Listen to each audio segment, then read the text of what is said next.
In this episode, we are starting a series on email marketing automation best practices.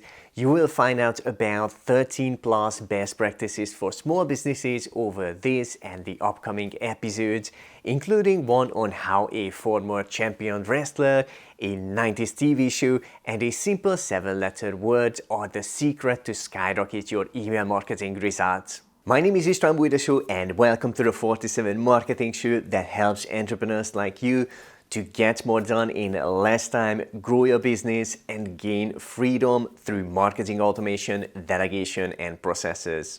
If these topics are interesting to you, then make sure to subscribe on YouTube and hit the bell button so you get notified of the new episodes every week. And now, let's get started. Okay, let's dive into the first of the email marketing best practices on our list. Number 1, stay on topic. Sooner or later, most entrepreneurs find themselves in a situation of running out of email marketing ideas, and not knowing what to send to your email list can lead to one of the crucial mistakes. When your potential leads arrive at your landing page, they see a promise to get certain information. They enter their email address with the expectation to learn about a specific topic. The less you fulfill that promise, the more confused and unsatisfied your list will be. Then they won't read your emails, they probably even unsubscribe and never come back. Imagine this, let's say leads opted into your email list to learn about how to grow an online business, and besides emails on that topic, you would start sending them emails on how to lose weight, promotions of a cat hotel, discounts of a cake baking class, and videos on scuba diving, topics and offers that are really different from the original promise. As you would guess, most leads would be unhappy on your list and would leave and never return. The best practice is to fulfill the original promise in your emails and stay on topic or close to that. If you want to switch topics, build a separate email list for the new topic or use the loophole you will find out about later in this episode. Okay, the next email marketing strategy and best practice is number 2, the right frequency. It's a common question among entrepreneurs. How often should you email your email list? The short answer, as often as it brings the most results and doesn't annoy most of your email list. Let me explain. When I started many years ago, I used an email marketing process of getting leads on my list and emailing them a few times a week. The first mistake was that I didn't tell them at the beginning how many emails they could expect. So some people were unhappy because they expected more, others because they expected less, and quite a lot of them unsubscribed. When people opt into your email list, tell them how often they can expect emails from you, like multiple times a day or once daily or a few times a week. Then stick with that frequency for a while. The other mistake I made a long time ago, suddenly without any announcement, I switched from emailing a few times a week to a multiple times a day frequency. Because of that sudden frequency change, I lost quite a lot of subscribers quickly.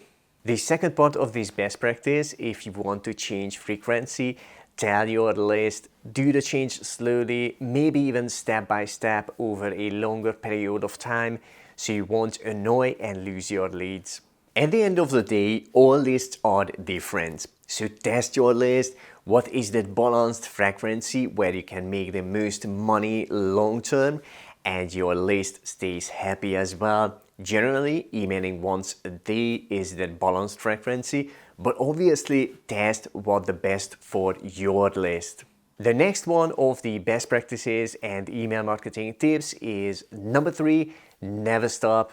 When you stop emailing your list, you can miss out on these when your leads are ready to buy, and they may end up spending their money with your competitors. Also, when you stop emailing your list, the leads get colder and colder, and either you lose them or it takes time to warm them up again.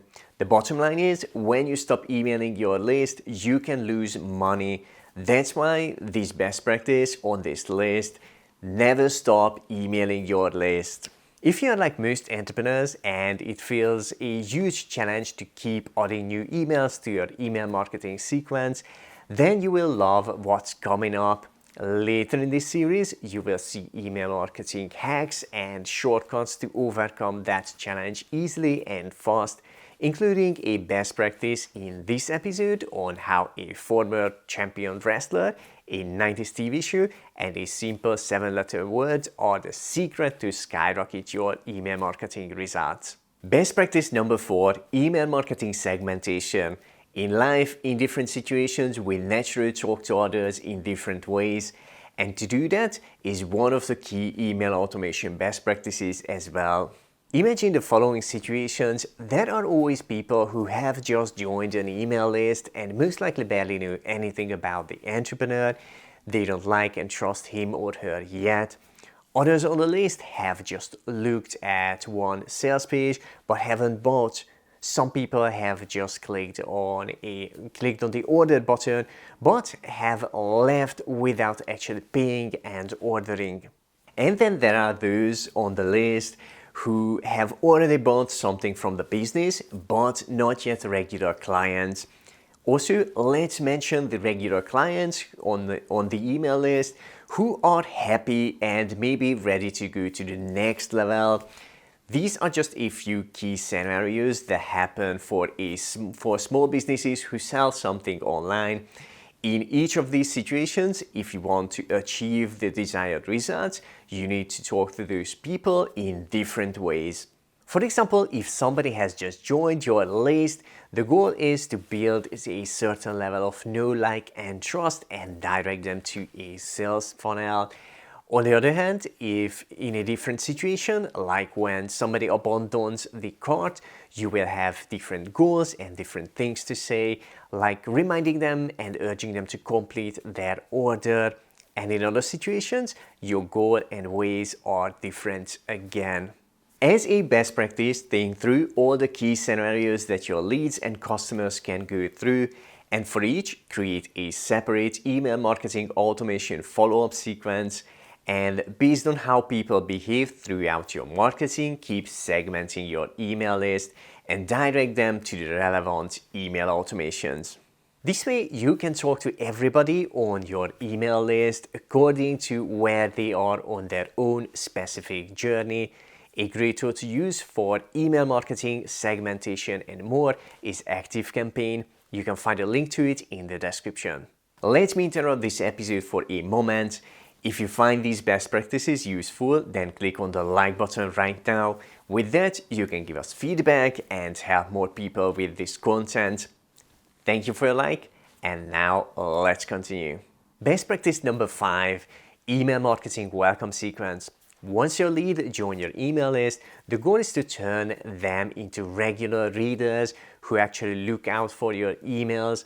They open and read the emails and engage with the call to actions, because you will have the most chance with those regular readers to really get them to know you, like you, and trust you, and ultimately to turn them into customers and long-term clients.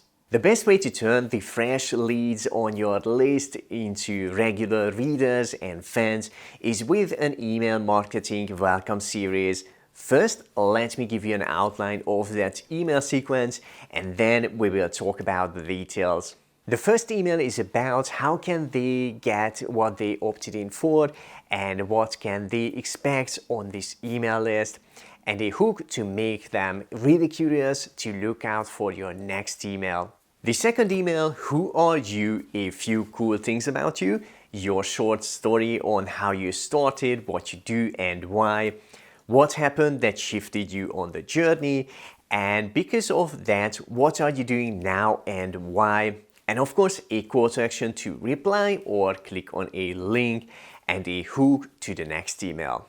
The third email in the series is about what do you do the time when it became clear that others have the same problem you have already found the solution to, how you learned or earned that solution, and when did you realize that you were meant to do what you do, plus a CTA and a hook to the end of the email. Can you start seeing the pattern? Every email ends with a call to action to reply or click on a link to check out a sales page, and with a hook to get the readers curious to read the next email as well. Okay, the fourth email is about how do you do what you do? How does it work for you, for others? How did you figure it out? What did you have to change to make things happen? And the emotional side of why do you do what you do? And finishing up with a CTA and hook. The next email, the fifth one, how did you learn or earn that knowledge and expertise of what you do? What was your life like before, during, and after that? Then a call to action and a hook. The sixth email is about who do you do it for, what type of people do you help and have already helped, how did you come across them, what was their life like before, during, and after that. Then finish it up with a CTA and hook. And the last email of this series is about how can you do what you do for the reader, your mission and why it is important for you to help others, who is your ideal customer that you can help the most, explain in what ways you can help them to achieve their goals, and why do you offer those different ways. Then a call to action to visit your sales page. Although this is the end of the email sequence, you can still have a hook to get the readers curious to read your future emails. This was the outline of the welcome email sequence. As there is not enough time in this episode to go through all the details, I will leave you additional resources in the description. Those will help you to craft your own best welcome email series. With that said, it's time to talk about number 6, use this trick every day. This is the loophole I mentioned in best practice number 1, and also it is the one on how a former champion wrestler, a 90s TV show, and a simple 7-letter word are the secrets to skyrocket your email marketing results. In 2017, from the UK, I flew to the US to a sales conference. One of the speakers was Russell Brunson, who is currently among the best of the top marketers. That was pretty much the first time I heard about him. I loved his presentation a lot and I wanted to find out more about him and his work in the marketing industry. So I read his .com Secrets book when I got back to the UK.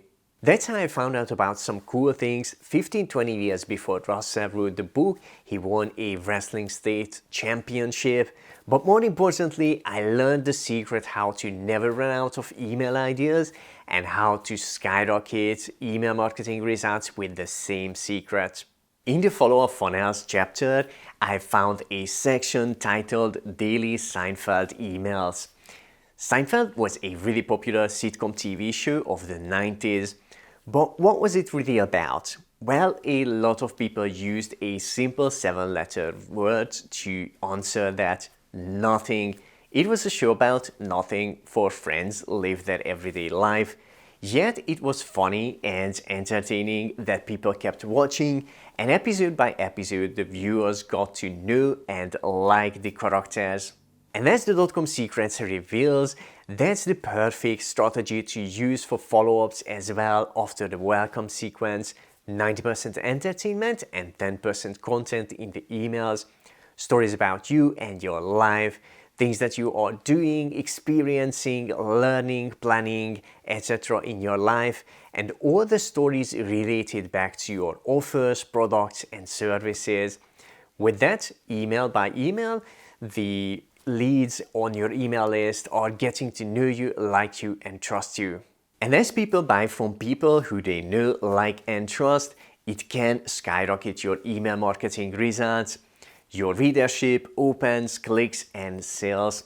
In the book, you can find more details on this follow-up best practice and multiple email examples. I will leave you a link to it in the description. If you enjoyed this video, click on the like button, it supports this channel a bit. And make sure to subscribe and hit the bell button to get notified of the future videos just like this one. Thank you for watching and see you in the next one.